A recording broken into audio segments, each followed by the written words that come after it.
familiaren iturburutik lagun izan dugun Uhaitzandi ibaiari agur esateko ordua iritsi da. Kasik 60 kilometro egin dugu elkarrekin. Baina orain bagoaz Zuberoako behe alderantz, Petxar eskualdeko lurretarantz hain zuzen ere.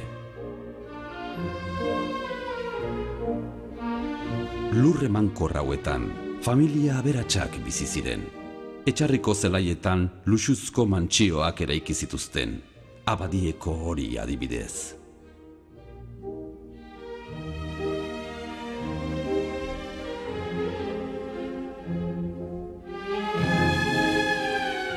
Etxe horretan bizi zen familiak aspaldi egin zuen alde.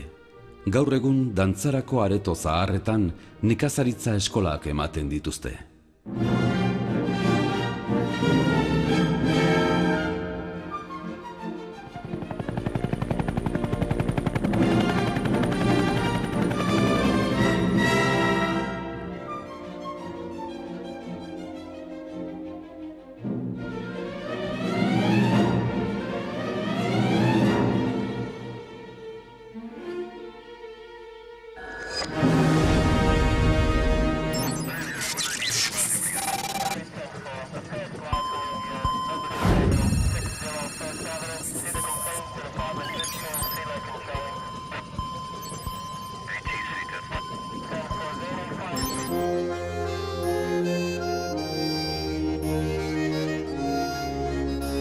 Eskualdeko hiri nagusia Domintxaine zen. Herriko plaza ederrean elizak aspaldiko kontu ugari biltzen ditu bere baitan. Gerraz, fanatismoz, mendekuz eta odolez tindaturiko istorioak dira. Dorrea eliza bezain handia da. Baina hasieran, kanpandorrearen egitekoa etzen kanpaiak jotzea soilik. Izan ere, berau da Domintxaineko jauntxoen gaztelu ederraren ondamenetik onik atera zen zati bakarra. Erlijio gerra odoltsuen txikizioa erabatekoa izan zen.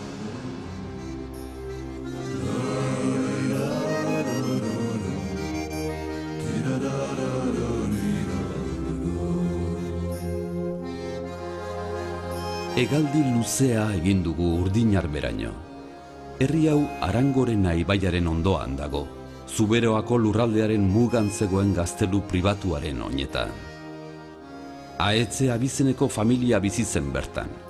Gerrarako prest zeuden beti, baina gaur egun ahetzetarrei buruzko kontu zaharrak tabernatan baino ez dira entzuten.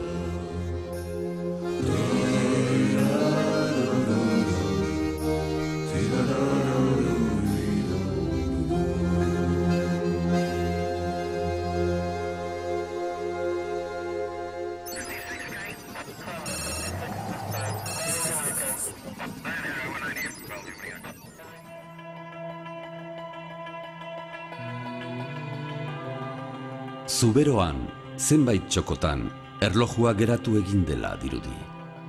Diotenez, ahetzetarren alaba bat, Altzirukira joan zen Urrutiako gazteluko jaunarekin ezkontzeko. Baina Urrutiako jauna senar maltzurra zen. Ahetzeko neskatoa horma hauen artean hiltzen tristurak jota. Sekulako tratu txarrak hartu ondoren. 600 urte pasatu diren arren, herritarrek ez dute pasarte hura ahaztu, eta minez kantatzen dute gertatutakoa. Badirudi atzo gertatua dela, eta hilkanpaiak joka ari direla neskatilaren hiletan.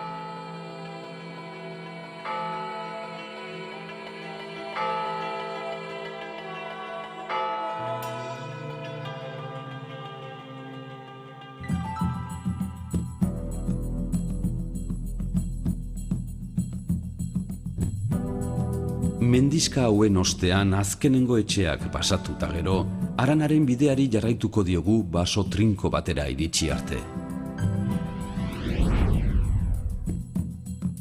Arbailako oian izugarriaren bihotzeraino goaz.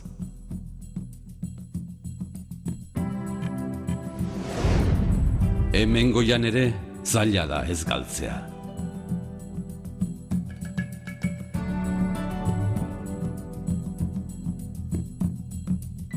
Baso hau beti dago ezea, bustia. Zuhaitzen sustraiek ura harrapatzen dute, eta akarezko lurraren barruraino iristen da, erabat blaitu arte.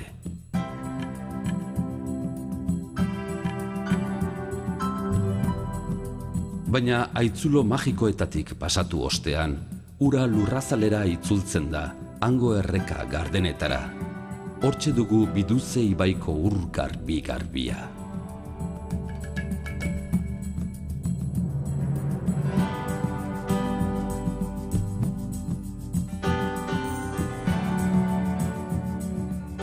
Arbailako auzo lurretan ez da inor bizi, noiz behinka artzainak baino ez dira etortzen. Uda sasoian kaiolar izeneko hogei larre hauek aberez betetzen dira, eta uda osoa hementxe pasatzen dute. Inguru paregabe honetan, behien marruak eta zintzarrien hotsak besterik ez dira entzuten.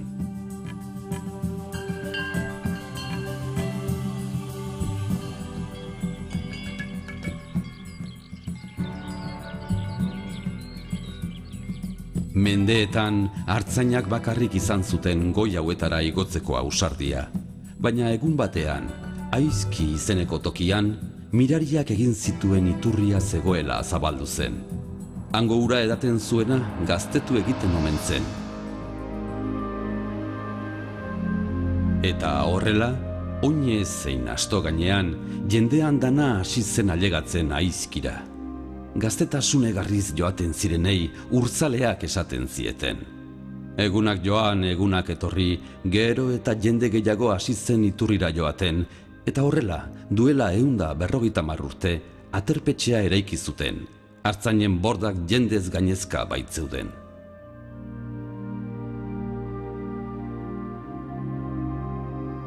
Lainoen gainetik. 1000 metrotik gora, Pirineoak aurrez aurre ditugula, badirudi paradisua hortxe bertan dagoela.